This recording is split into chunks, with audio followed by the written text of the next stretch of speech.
Mi, mau pergi keluar sebentar. Titip warung bentar ya. Mau kemana, Pi? Mau ke tempatnya si Acong. Tadi dia WA. Dia bilang ada masalah keluarga, mau curhat. Gua suruh datang ke warung, dia bilang malu. Katanya sih lagi ribut sama bininya. Dia tuh emang gak pernah akur sama bininya. Masalah kecil aja tuh bisa jadi gede. Ya udah, hati-hati ya, Pi. Jangan sampai ikut pergaulan gak bener lagi. Tenang Mami, kan Papi udah bisa bedain mana yang baik dan mana yang enggak. Terus Papi juga pengen ajak Acong supaya kenal Tuhan Yesus. Wah, kok tumben Papi bisa kepikiran ngajakin Acong kenal Tuhan? Susah kali, Pi. Ya Pin, nggak lihat Rudi dulu yang bobrok aja tuh bisa dirubahkan jadi orang yang lebih baik.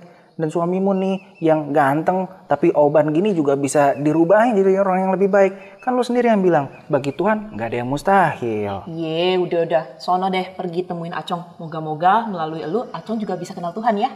Oke, suamimu yang ganteng ini pergi dulu. Hati-hati, Pi.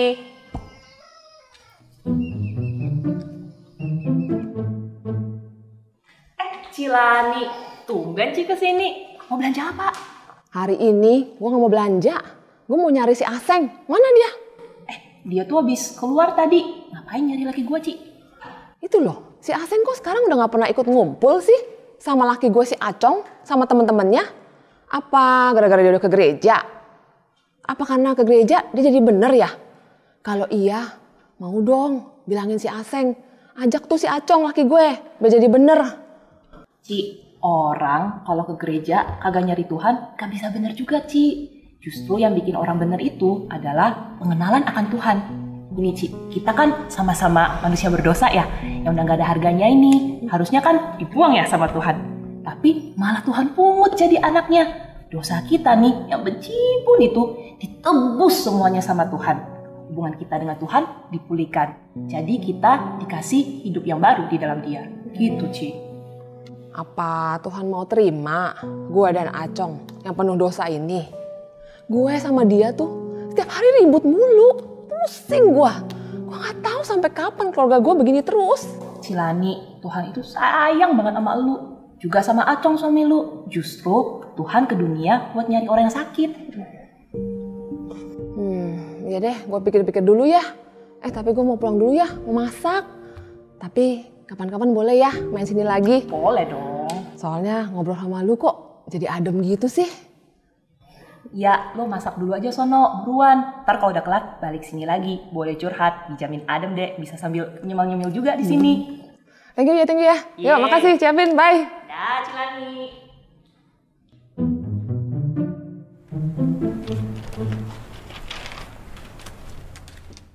Papi, udah pulang. Gimana, Pi? Gimana? Panjang ceritanya, nanti aja gue ceritain. Oh iya, tadi bininya Acong kesini nyariin elu. Si Lani kesini nyariin gue, ngapain ya?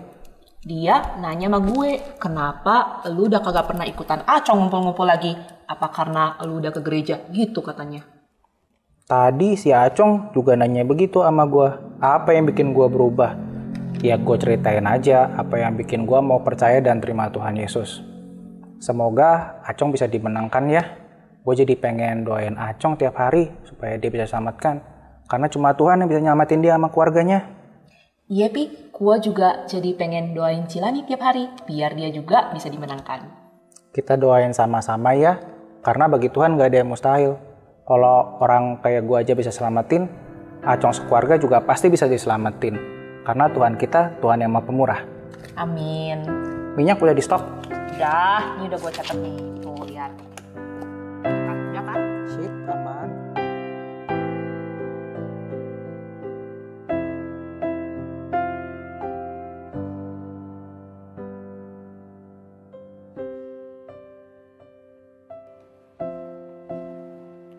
Mari jemaat yang dikasihi Tuhan, kita bersama-sama menundukkan diri di hadapan Tuhan, memohon anugerah Tuhan, biarlah setiap kebenaran firman Tuhan boleh meneguhkan, menguatkan kita. Bapa dalam surga, kami sekali lagi bersyukur atas anugerah-Mu Tuhan. Kami yang tidak layak ini, kami yang tidak berguna ini, justru diangkat Tuhan menjadi anak-anak Tuhan. Tuhan, pakai setiap kami, bukakan hati kami. Biarlah sungguh kebenaran firman Tuhan itu yang boleh mengubahkan setiap hidup kami. Semakin hari boleh semakin serupa dengan Tuhan. Terima kasih Tuhan, pakai hamba-Mu dengan segala keterbatasannya. Menyampaikan apa yang menjadi isi hati Tuhan. Berkati seluruh jemaat yang mendengarkannya. Dalam nama Tuhan Yesus kami sudah berdoa dan mengucap syukur. Amin. Shalom, selamat pagi Bapak Ibu dan Saudara sekalian. Ya, kita bersyukur kita bisa gitu ya sampai di dalam minggu ini, dan minggu depan kita akan bersama-sama memperingati hari Paskah. Mari kita bersama-sama, kita akan membuka di dalam Efesus 1 ayat 5 hingga ayatnya yang ke-8. Nanti di dalam perjalanan kita membaca firman Tuhan, maka tentu ada berbagai macam ayat, tetapi saat ini kita membaca dari Efesus 1 ayat 5 hingga ayatnya yang ke-8 saja. Tema kita hari ini adalah The Call of Redemption. Efesus 1 ayat 5 hingga ayatnya yang ke-8. Apabila Bapak Ibu dan Saudara sekalian sudah menemukannya, saya akan membacakannya buat kita semua. Dalam kasih Ia telah menentukan kita dari semula oleh Yesus Kristus untuk menjadi anak-anaknya sesuai dengan kerelaan kehendak-Nya, supaya terpujilah kasih karunia-Nya yang mulia yang dikaruniakan kepada kita di dalam Dia yang dikasihinya. Sebab di dalam Dia dan oleh darah-Nya kita beroleh penebusan, yaitu pengampunan dosa, menurut kekayaan kasih karunia-Nya yang dilimpahkannya kepada kita dalam segala hikmat dan pengertian. Demikianlah sejauh pembacaan firman Tuhan. Saudara, kalau kita perhatikan media sosial berita belakangan ini, kita akan menemukan ada begitu banyak fenomena crazy rich yang memamerkan kekayaan mereka dengan barang-barang yang begitu mewah adanya. Saudara, kekayaan yang mereka miliki membuat orang terkagum-kagum dan terpesona. Namun seperti yang kita tahu juga bahwa belakangan ini beberapa dari mereka justru ditangkap oleh pihak kepolisian oleh karena kekayaan yang mereka tunjukkan selama ini adalah hasil daripada kekayaan tipuan atau hal yang palsu. Saudara, manusia mudah sekali terkecoh atau tertipu dengan penampilan luar daripada seseorang. Tetapi sayangnya Tuhan yang kita miliki, Dia tidak pernah bisa ditipu oleh apapun. Dia jauh lebih tertarik pada apa yang ada di dalam hati seseorang. Karena itu hari ini kita dipanggil untuk mengalami pertobatan yang sejati di dalam karya penebusan Kristus.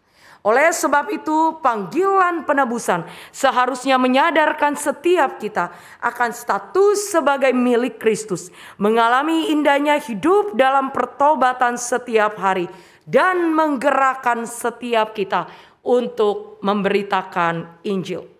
Panggilan penebusan seharusnya menyadarkan kita akan status kita sebagai milik Kristus, mengalami indahnya hidup di dalam pertobatan, dan membuat kita ingin memberitakan Injil. Saudara, yang pertama, panggilan penebusan berarti kita dipanggil menjadi milik Kristus. Saudara, saya percaya kita semua mungkin masih teringat akan bencana tsunami yang terjadi di Aceh pada beberapa tahun yang lalu. Saudara, saat tsunami menerjang Aceh, ada begitu banyak korban jiwa dan orang yang luka-luka berat akibat tsunami. Saudara, salah satu pada waktu lalu di dalam tsunami Aceh itu, ada satu anak yang tersorot di dalam berita yang bernama Martunis. Saudara, bersyukur pada saat itu Martunis dapat diselamatkan ketika ia terapung di atas tumpukan bara. Saudara, yang menarik dari peristiwa ini adalah ketika pemain bola Ronaldo itu dia melihat Martunis melalui tayangan berita internasional, di mana saat itu ketika dia terapung dia menggunakan baju jersey saudara dari tim nasional Portugal yang bertuliskan Ronaldo. Sehingga saat itu Ronaldo langsung datang ke Indonesia untuk mencari Martunis dan mengadopsinya menjadi anak angkatnya. Saudara, saya percaya Martinus pada saat itu tidak pernah membayangkan bahwa idolanya pesepak bola dunia terkenal itu akan menjadi ayah angkat. Saudara, tentunya peristiwa ini menjadi peristiwa yang sangat berarti dan berharga bagi Martinus, karena di tengah pilu kehilangan begitu banyak hal, tetapi dia justru mendapatkan seorang ayah angkat. Saudara, yang tadinya hidup tanpa harapan menjadi berarti ketika Ronaldo menyelamatkan hidupnya dan menjadikannya sebagai anak. Saudara, bukankah kita sebagai orang percaya juga tidak jauh berbeda dengan Martinus ini?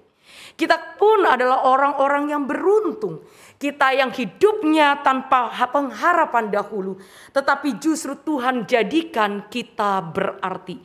Tidak hanya sampai di situ, Tuhan menebus kita dan mengangkat kita menjadi anak-anaknya. Saudara, kita tahu dengan betul sejak manusia jatuh ke dalam dosa, maka semua manusia pasti binasa. Tidak ada seorang pun yang akan luput daripada murka Allah. Karena itu tidak ada seorang pun yang bisa menyelamatkan dirinya selain daripada Allah itu sendiri. Oleh sebab itu Yohanes 3 ayat 16 berkata, karena begitu besar kasih Allah akan dunia ini, sehingga ia mengaruniakan anaknya yang tunggal, supaya orang yang percaya kepadanya tidak binasa, melainkan beroleh hidup yang kekal. Ia datang ke dalam dunia bukan untuk menghakimi, tetapi untuk menyelamatkan oleh Dia. Saudara, demi menyelamatkan setiap kita, maka Kristus harus menjadi pengganti kita, menerima hukuman dosa daripada Allah. Karena kita menerima penggantian daripada penebusan Kristus, makanya kita mendapatkan pengampunan dosa dan pembenaran di hadapan Allah. Sehingga kita tidak lagi harus menanggung hukuman itu. Tetapi oleh karya Kristus sendiri, kita telah dimerdekakan, dibebaskan. Karena itu di dalam Efesus 2 ayat 3-5 berkata demikian. Sebenarnya dahulu kamu semua terhitung di antara mereka, ketika kami hidup di dalam hawa nafsu daging, menuruti kehendak daging, pikiran kami yang jahat. Pada dasarnya kami adalah orang-orang yang harus dimurkai, sama seperti mereka yang lain. Tetapi Allah yang kaya dengan rahmat, oleh kasih karunia yang besar dilimpahkannya kepada kita, telah menghidupkan kita bersama-sama dengan Kristus, sekalipun kita telah mati oleh kesalahan kita. Karena itu sudah sepantasnya saudara dan selayaknya kita menghargai anugerah Tuhan yang seharusnya kita harus menderita akibat hukuman dosa, bahkan kita harus binasa. Tetapi Tuhan telah menyelamatkan kita. Bahkan kalau kita baca di dalam Efesus 1 ayat 5 tadi dikatakan, dalam kasih Ia telah menentukan kita dari semula oleh Yesus Kristus untuk menjadi anak-anaknya. Saudara, menjadi anak-anaknya itu menunjukkan bahwa pemilihan Allah terhadap orang-orang percaya itu tidak sebatas dia hanya menggunakan sebuah relasi antara hamba dan Tuhan atau budak dengan Tuhan. Tetapi justru kita diangkat menjadi anak Tuhan. Itu menunjukkan ada hubungan yang spesial antara kita dengan Allah. Karena karya penebusan Kristus, kita justru boleh dibenarkan dan diangkat menjadi anak-anak Tuhan. Saudara, relasi antara anak dan bapa itu menunjukkan relasi yang begitu intim. Bagaimana Tuhan ingin menunjukkan betapa berharganya saya dan saudara. Kita yang adalah sampah, kita yang tidak berguna ini justru dianggap berharga oleh Tuhan. Sehingga Dia mau turun ke dalam dunia ini menebus saya dan saudara. Karena itu di dalam Efesus 1 ayat 13-14 dikatakan, di dalam Dia kamu juga ketika kamu percaya dimateraikan dengan Roh Kudus yang dijanjikan itu. Dan Roh Kudus adalah jaminan bagian kita sampai memperoleh seluruhnya, yaitu penebusan yang menjadikan kita milik Allah untuk memuji kemuliaan-Nya. Saudara, tidak berhenti ketika Yesus mati di atas kayu salib. Dia tidak hanya berhenti di situ, tetapi ketika dia naik ke sorga, dia memberikan kita Roh Kudus. Dan Roh Kudus itulah yang menjadi jaminan bagi setiap orang percaya, sehingga kita memperoleh seluruhnya. Saudara, sama halnya kalau kita baca di dalam bagian ini, saudara, Rasul Paulus pun mengalami betapa indahnya menjadi milik Kristus. Penebusan yang ia terima melalui Kristus menjadikannya, membuatnya menganggap Kristuslah harta satu-satunya yang paling berharga. Apa yang dia dulu dapatkan, segala kedudukan, status sosial yang tinggi, dipandang dan sebagainya, itu tidak lagi dia anggap berharga. Tetapi sejak pengenalan dia di dalam Kristus, justru dia menganggap apa yang dulu dia raih itu semua sampah, supaya aku memperoleh Kristus. Saudara, seharusnya inilah yang kita miliki. Konsep inilah yang harusnya kita pegang. Setelah kita berjumpa dengan Kristus, kita sadar bahwa dialah satu-satunya yang paling berharga di dalam hidup kita. Segala kekayaan, segala kedudukan, status dan sebagainya, itu tidak lagi menjadi hal yang utama di dalam hidup kita. Tetapi justru Kristuslah yang seharusnya menjadi hal yang paling penting dan berharga di dalam hidup kita. Karena itu di dalam Filipi 3 ayat 13 sampai 14, Rasul Paulus berkata, ketika dia sudah mengalami Tuhan secara pribadi, dia berkata, aku melupakan apa yang telah di belakangku dan mengarahkan diri kepada apa yang di hadapanku, dan berlari-lari kepada tujuan memperoleh hadiah, yaitu panggilan sorgawi dari Allah di dalam Kristus Yesus. Dia menganggap bahwa pengenalan akan Kristus jauh mulia daripada apapun. Karena itu dia berusaha untuk bertekun di dalam iman. Dia selalu mengejar pengenalan akan Kristus. Saudara, menjadi pertanyaan bagi setiap kita. Bukankah kita adalah orang-orang yang ditebus oleh Kristus? Kita adalah milik Kristus. Pertanyaannya, adakah hati kita sungguh-sungguh kita menganggap Kristus yang utama di dalam hidup kita? Adakah pengenalan akan Kristus itulah yang kita kejar setiap hari? Ataukah justru kita tidak jauh berbeda dengan hidup sebelum mengenal Tuhan? Sehingga hari ini kita masih berorientasi kepada hal-hal yang bersifat lahiriah. Kita masih berorientasi kepada hal-hal yang bersifat sementara, bukan kepada kekekalan. Karena itu hari ini kita dipanggil Tuhan ketika kita mendengar berita penebusan Kristus. Kita kembali diingatkan bahwa panggilan penebusan itu menjadikan kita adalah milik Kristus. Dan sebagai orang yang menjadi milik Kristus, seharusnya Kristuslah yang menjadi utama dan hal yang paling berharga di dalam kehidupan kita. Yang kedua, saudara, panggilan penebusan membawa orang percaya hidup dalam pertobatan sejati. Saudara, panggilan penebusan di dalam Kristus itu tidak hanya menjadikan kita sebagai milik Kristus saja, tetapi panggilan untuk hidup di dalam pertobatan setiap hari. Saudara, harga penebusan Kristus yang begitu mahal adanya, sudah seharusnya kita responi dengan benar dengan pertobatan hidup yang menghasilkan buah. Saudara, perhatikan Matius 7 ayat 17 sampai ayatnya yang ke-20. Mari kita sama-sama membuka Matius 7 ayat 17 hingga ayatnya yang ke-20. Dikatakan demikian, setiap pohon yang baik menghasilkan buah yang baik, sedang pohon yang tidak baik menghasilkan buah yang tidak baik. Tidak mungkin pohon yang baik itu menghasilkan buah yang tidak baik, ataupun pohon yang tidak baik itu menghasilkan buah yang baik. Dan setiap pohon yang tidak menghasilkan buah yang baik pasti ditebang dan dibuang ke dalam api. Jadi dari buahnya lah kamu mengenal mereka. Saudara, hal ini berarti apabila kita sungguh-sungguh mengaku menerima Kristus sebagai juru selamat pribadi kita dan menyadari identitas kita sebagai anak-anak Allah, tentu hidup kita akan mengalami perubahan. Perubahan yang menghasilkan buah. Bagaimana sikap kita, perkataan kita, perbuatan kita, itu pastinya selaras dengan identitas kita yang baru sebagai anak-anak Allah. Karena iman yang menyelamatkan pasti menghasilkan buah yang terlihat. Saudara, sekalipun bukan pertobatan yang menghasilkan keselamatan. Tetapi pertobatan yang berujung pada keselamatan pasti menghasilkan satu perbuatan. Saudara, kalau kita bandingkan di dalam Yakobus 2 ayat 14 dikatakan demikian. Apakah gunanya saudara-saudaraku jika seorang mengatakan bahwa ia mempunyai iman, padahal ia tidak mempunyai perbuatan? Dapatkah iman itu menyelamatkan dia? Saudara, ayat ini seringkali menjadi sebuah perdebatan. Seakan-akan ayat ini begitu kontradiksi, saudara. Begitu bertentangan. Karena kita tahu bahwa keselamatan itu bukan karena perbuatan baik. Kalau kita bisa selamat bukan karena perbuatan baik kita.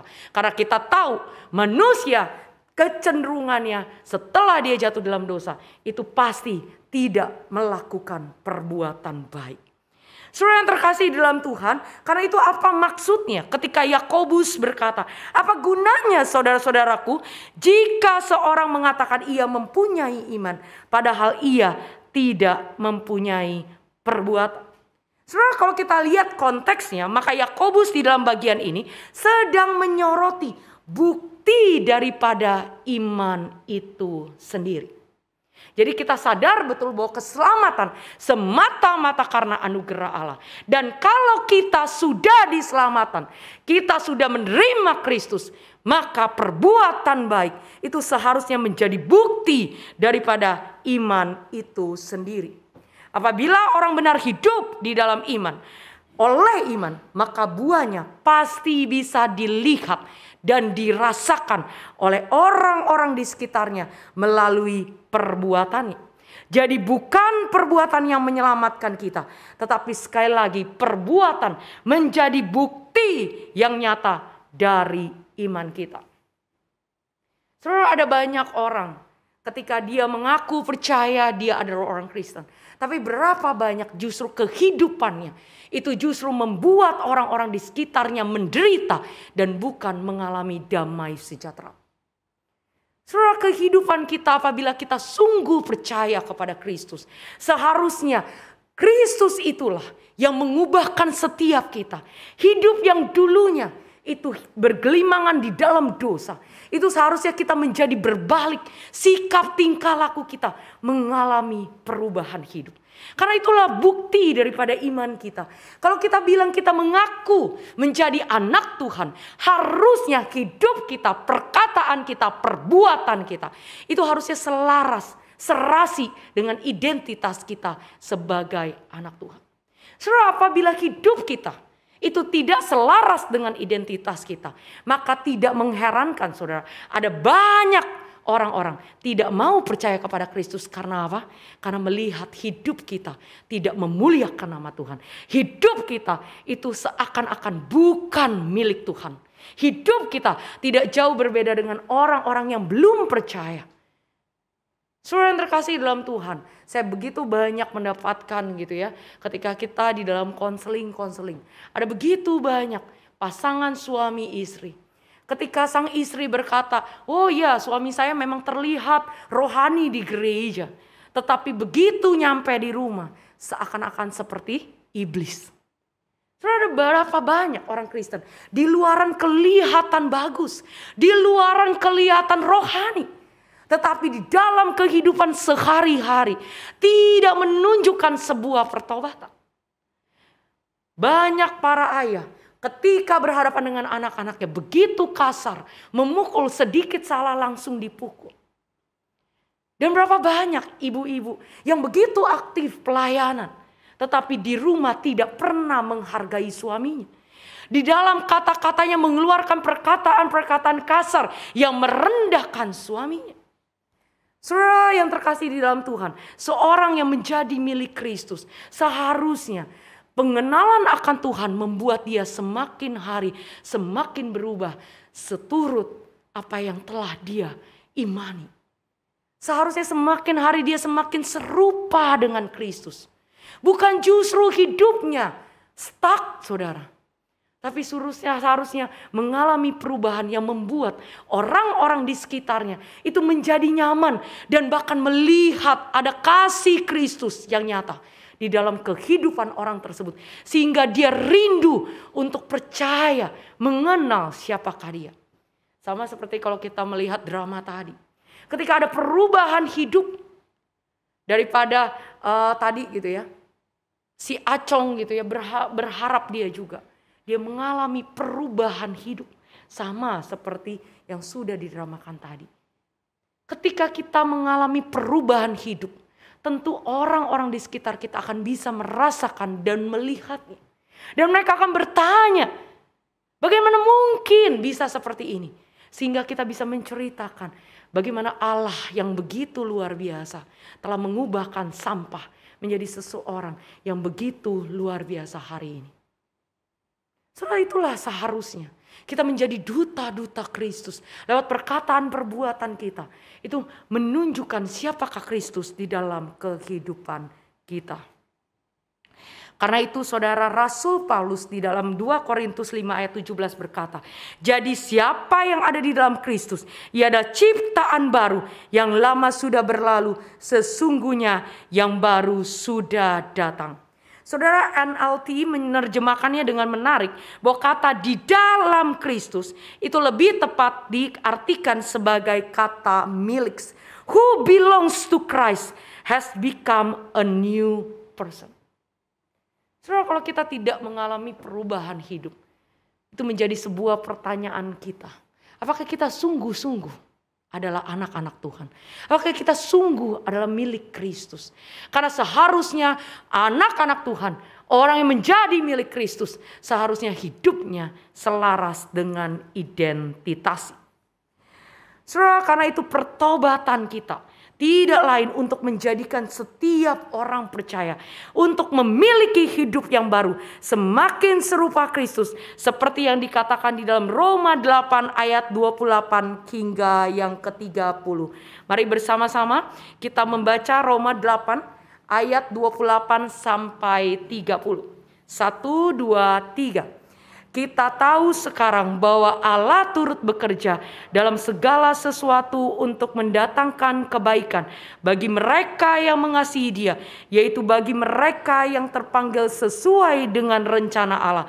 Sebab semua orang yang dipilihnya dari semula, mereka juga ditentukannya dari semula untuk menjadi serupa dengan gambaran anaknya, supaya ia, anaknya itu, menjadi yang sulung di antara banyak saudara. Dan mereka yang ditentukannya dari semula, mereka itu juga dipanggilnya. Dan mereka yang dipanggilnya, mereka itu juga dibenarkannya. Dan mereka yang dibenarkannya, mereka itu juga dimuliakannya. Saudara, itulah sebabnya bagi kita yang sudah menerima penebusan daripada Kristus, maka saat ini kita dipanggil untuk hidup di dalam pertobatan setiap hari. Biarlah melalui sikap dan tingkah laku kita di dalam setiap keseharian kita, biarlah kita boleh menunjukkan siapakah Kristus di dalam hidup kita. Yang ketiga, saudara, panggilan penebusan menggerakkan kita untuk memberitakan Injil.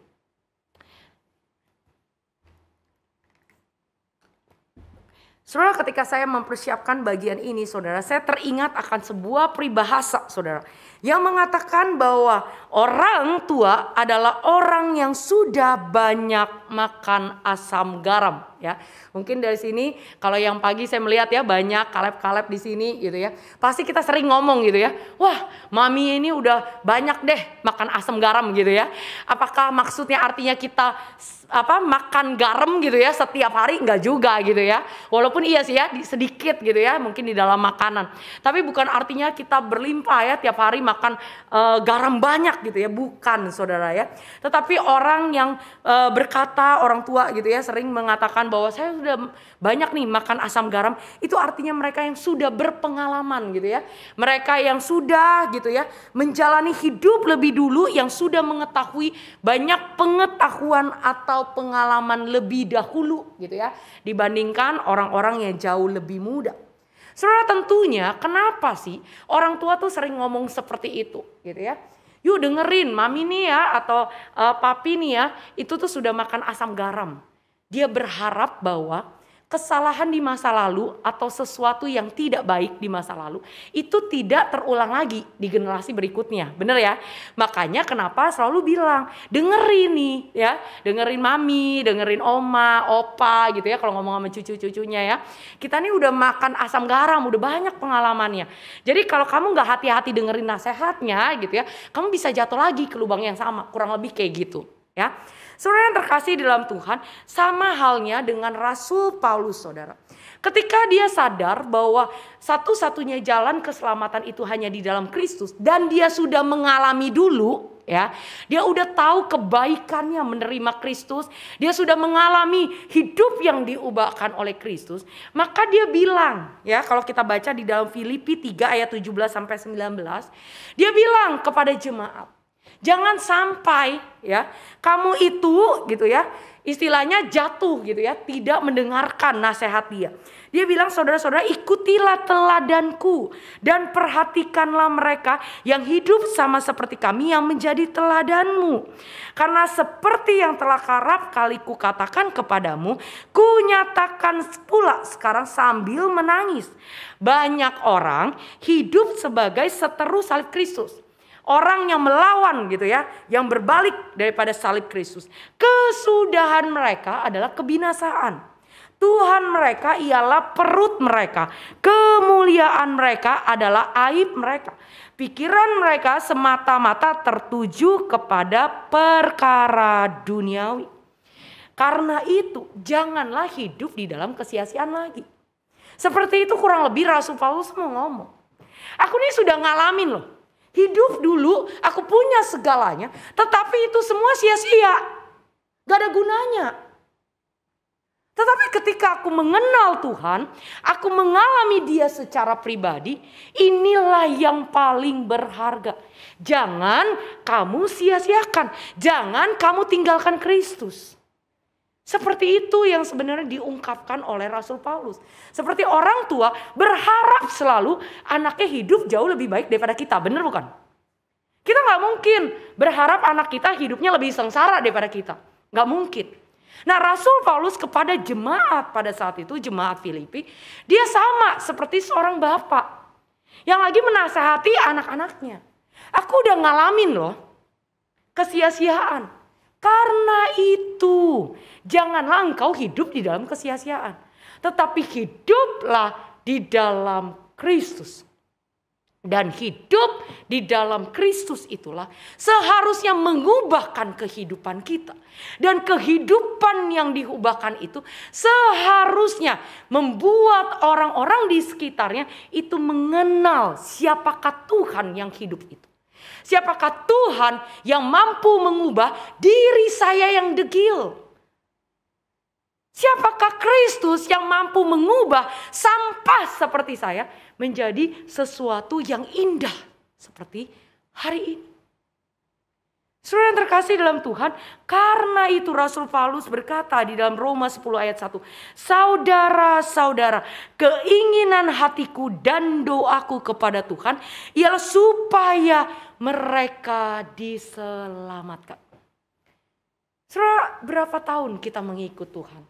Adakah engkau menggebu-gebu ketika engkau menyadari ada Allah yang begitu mengasihi engkau? Engkau yang bukan siapa-siapa tidak ada artinya. Bahkan tidak ada seorang pun yang mau mengambil engkau. Tetapi ada Allah yang begitu luar biasa. Dia mau mengambil kita menjadi anak-anaknya. Saudara, seharusnya ini mendorong kita juga. Saya sadar saya adalah orang yang beruntung. Saya adalah orang yang begitu dikasih. Saya juga rindu orang lain diselamatkan. Ataukah kita berkata, udahlah saya udah enak nih. Udah nyaman dengan hidup saya. Saya udah selamat, ya udah cukup. Saya nggak peduli kalau orang lain mau binasa, orang lain mau gimana hidupnya, I don't care. Saya nggak peduli. Seharusnya panggilan penebusan kita tidak berhenti. Kita sadar menjadi milik Kristus, kita berubah sesuai identitas kita, tetapi kita yang ketiga, kita dipanggil untuk memberitakan Injil. Lewat apa, saudara? Lewat hidup kita. Saudara, kita punya kerinduan Agar orang-orang di sekitar kita juga itu selamat seperti Rasul Paulus. Saudara, kita di sini melihat bagaimana Rasul Paulus ketika ia sadar betul bahwa Kristuslah yang paling berharga. Kristuslah satunya jalan keselamatan. Maka dia tidak pernah berhenti untuk memberitakan Injil. Bahkan setiap tantangan, pergumulan, kalau kita tahu gitu ya, Paulus mengalami yang namanya siksaan, didera, dia sampai istilah hampir mati, bahkan dikatakan dia masuk penjara dan sebagainya. Tapi itu tidak pernah menyurutkan dia untuk memberitakan Injil. Saudara, seringkali kita yang hidup di dalam kondisi nyaman, aman, sejahtera, seringkali kita menjadi orang yang tidak peduli dengan orang-orang di sekeliling. Kita lupa saking nyamannya, kita lupa ada orang-orang yang membutuhkan Tuhan di dalam kehidupannya. Tetapi bukan karena mereka tidak mau menerima. Tetapi dikatakan di dalam Roma 10 ayat 14 sampai 15. Tetapi bagaimana mereka dapat berseru kepadanya jika mereka tidak percaya kepada dia? Bagaimana mereka dapat percaya kepada dia jika mereka tidak mendengar dia? Bagaimana mereka mendengar dia jika tidak ada yang memberitakannya? Saudara, kita dipanggil menjadi orang-orang yang telah ditebus. Kita dipanggil untuk juga memberitakan kepada seluruh dunia bahwa Kristus telah mati di atas kayu salib dan bangkit pada hari yang ketiga untuk menebus saya dan saudara dan memberikan kemerdekaan serta kehidupan yang kekal. Saudara, itulah yang seharusnya menjadi kerinduan bagi setiap orang-orang yang telah ditebus oleh Tuhan. Saudara, sebelum saya menutup firman Tuhan hari ini, saya teringat kisah tentang seorang anggota triad, saudara, pemimpin triad di Hong Kong, saudara, yang bernama Teddy Hung. Saudara, di dalam kehidupan Teddy Hung ini, saudara, dia adalah pemimpin Hong Kong yang pada saat itu sangat terkenal, saudara. Dia membawahi begitu banyak anggota triad yang luar biasa, saudara. Dia melakukan segala tindak kejahatan, pencucian uang, narkoba, dan prostitusi. Saudara, singkat cerita, kehidupan yang begitu dia jalani bertahun-tahun dan dia merasa oke-oke aja, saudara. Hingga suatu kali karena dia udah bolak-balik masuk penjara, ya, saking dia kayanya, dan dia kan kita tahu ya di Hong Kong itu yang paling ditakutkan adalah triad, ya. Kalau kita orang-orang Chinese kita tahu banget ya, bahwa triad itu jadi momok yang luar biasa. Sehingga dia nggak pernah takut, even dia masuk penjara, malah kalau kita baca testimoninya ya, dia itu mengeluarkan begitu banyak duit, dia renovasi penjara, kebayang ya, untuk apa? Supaya dia nyaman gitu ya, tinggal di penjara itu. Jadi bagi dia penjara juga nggak jadi masalah. Bahkan kalau kita baca di dalam kesaksiannya, dia justru memperjualkan beli gitu ya, narkoba gitu ya di dalam penjara, kebayang ya, dia buka bisnis baru di penjara gitu, karena dia merasa bahwa itu ladang justru yang luar biasa gitu ya, karena banyak orang depresi, stres, ya udah dia jual narkoba di situ. Saudara, singkat cerita, sampai ada suatu hari ada seorang penginjil yang datang, saudara. Lalu ketika ngomong ya setelah sekian lama, lalu penginjil itu berkata demikian. Benar, kamu telah sukses di dalam dunia ini, dia bilang, ya. Tetapi ketika kamu meninggal, kamu akan dikenang sebagai apa? Saudara, kalimat ini ketika dia mendengar daripada penginjil ini, dia katakan kamu sukses memang di dalam dunia ini, tapi kalau kamu meninggal kamu mau dikenang sebagai apa? Itu terus terngiang, saudara, di dalam hidupnya. Di dalam ketika dia mendengar itu ya, di dalam beberapa hari itu terus itu terngiang-ngiang. Sampai akhirnya berbulan-bulan lamanya dia stres, saudara. Ya, karena apa? Dia nggak bisa tidur. Karena dia terus terngiang gitu ya, kalimat-kalimat itu terus terngiang gitu ya. Hingga akhirnya ketika dia udah keluar dari penjara, saudara, gitu ya, itu masih terus membuat dia tuh sampai susah tidur. Dia kan tentu ya namanya dia hidup bergelimangan di dalam prostitusi dan sebagainya. Tentu banyak wanita-wanita penghibur itu yang membantu dia supaya dia bisa tidur intinya. Tapi nggak efek. Lalu sampai akhirnya di dalam satu malam dia akhirnya berdoa kepada Tuhan. Dia bilang, kalau Tuhan benar-benar hidup, tolong bantu saya udah gak tahan lagi, saya pingin tidur. Saudara, benar saat itu akhirnya dia bisa tidur. Dan sejak saat itu dia percaya kepada Tuhan. Saudara, tetapi ketika dia percaya Tuhan, apakah hidupnya langsung berubah? Apakah hidupnya jadi aman, damai, sejahtera? Enggak, saudara. Sejak saat dia terima Tuhan, justru bisnisnya itu mengalami kehancuran yang luar biasa. Porak-poranda. Sampai akhirnya teman-teman dia, anggota triad itu semuanya saudara, itu ngomong, inilah akibat kamu mengikut Tuhan. Sangkal dia istilahnya ya, udah lepasin dia, gak ada gunanya Kristus itu. Sampai dia mulai berpikir, bener ya, kok bisnis saya terima Tuhan bukan jadi bagus gitu ya, bukan diberkati, malah seperti itu. Saudara, hingga akhirnya dia bertemu dengan seorang teman yang berkata kepada dia, karena dia kan udah stres gitu ya. Dia bergumul, saya mau lepasin Kristus apa enggak gitu ya. Tapi dia melihat bisnis dia semakin parah gitu ya, semakin terpuruk.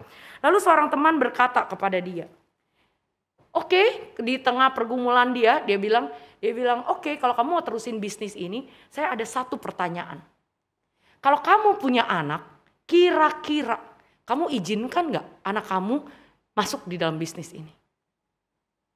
Saudara, ketika itu dilontarkan kepada dia mulai berpikir, no, saya nggak mungkin terima anak saya hidup di dalam kondisi yang begini. Artinya dia tahu, sebenarnya hidup dia di dalam kejahatan, prostitusi, penjualan narkoba, itu bukan hidup yang benar. Dia sadar, kalau dia makin lama dia hidup di dalam seperti itu, dia akan hancur, tidak ada harapan lagi. Sejak hari itu, dia sungguh-sungguh mengalami pertobatan yang sejati. Dan tidak berhenti sampai di situ. Bahkan dia justru akhirnya memberitakan Injil kepada anggota-anggota triad yang lainnya. Dan banyak anggota triad akhirnya menjadi percaya kepada Kristus. Saudara, seharusnya ini jugalah yang kita alami. Saudara, mungkin kita nggak seperti si Teddy Hung ini gitu ya. Yang maksudnya punya masa lalu yang begitu kelam. Tapi saya percaya setiap kita punya sisi-sisi gelap, bukan? Even saya sebagai seorang hamba Tuhan, saya juga punya sisi gelap. Tapi biarlah pengenalan akan Kristus itu yang mengikis kehidupan kita. Itu yang membentuk kita semakin hari semakin serupa dengan Tuhan. Saudara, saya percaya tiada mustahil bagi Tuhan. Ketika engkau sungguh-sungguh mau datang di hadapan Dia, bertobat, mengakui segala dosa-dosamu, dan memohon anugerah Tuhan untuk mengubahkan kehidupanmu menjadi indah pada waktunya. Dan kita percaya kehidupan yang indah itu akan dirasakan oleh seluruh orang di sekitar kita. Sehingga membuat mereka memuliakan nama Tuhan. Mari kita berdoa. Bapa dalam surga, kami sekali lagi datang di hadapan-Mu Tuhan. Kami sungguh bersyukur memiliki Allah yang begitu mengasihi kami. Kami adalah orang-orang yang tidak layak, tidak berguna. Bahkan kami adalah sampah yang tidak pernah diperhatikan orang. Tetapi justru sampah yang demikian, Tuhan begitu menganggap kami berharga. Engkau bersihkan kami. Engkau gantikan kami. Memberikan segalanya buat kami. Bahkan bukan yang sementara, tetapi sesuatu yang jauh lebih berharga daripada dunia ini. Yaitu kehidupan yang kekal. Ajar kami Tuhan untuk selalu menghargainya dengan hidup kudus di hadapan Tuhan. Dan kami mau dipakai Tuhan menjadi alat kesaksian dimanapun berada. Sehingga nama Tuhan itu dimuliakan. Dalam nama Tuhan Yesus kami sudah berdoa dan mengucap syukur. Amin.